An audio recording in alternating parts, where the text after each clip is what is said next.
ರೈತ ಬಂಧುಗಳೇ, ಸಾಮೂಹಿಕ ನಾಯಕತ್ವದ ರಾಜ್ಯ ರೈತ ಸಂಘದ ಕಾರ್ಯಕರ್ತರಾದ ನಾವು ಯಾವುದೇ ಪಕ್ಷ ಯಾವುದೇ ವ್ಯಕ್ತಿ ಪರ ಪ್ರಚಾರವನ್ನು ಮಾಡೋದಿಲ್ಲ.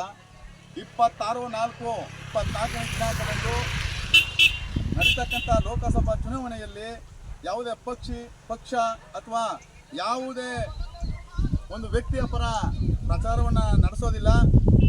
ರೈತ ಹೋರಾಟಗಾರರನ್ನು ಯಾರು ಗೌರವಿಸ್ತಾರೋ, ರೈತನ ಪರ ಯಾವ ವ್ಯಕ್ತಿ ಕೆಲಸ ಮಾಡ್ತಾನೋ ಆ ವ್ಯಕ್ತಿಗೆ, ಪ್ರಾಮಾಣಿಕವಾಗಿ ಕೆಲಸ ಮಾಡ್ತಕ್ಕಂಥ ವ್ಯಕ್ತಿಗೆ ನಾವು ವೋಟ್ ಮಾಡ್ತೇವೆ ಅಂತ ಹೇಳ್ತೇವೆ ಬಂಧುಗಳೇ.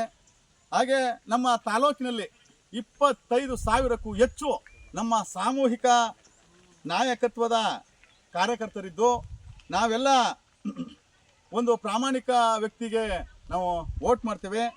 ಹಾಗೆ ಒಂದು ಲೋಕಸಭಾ ಚುನಾವಣೆಯಲ್ಲಿ ನಾವು ಪಾಲ್ಗೊಳ್ತೇವೆ.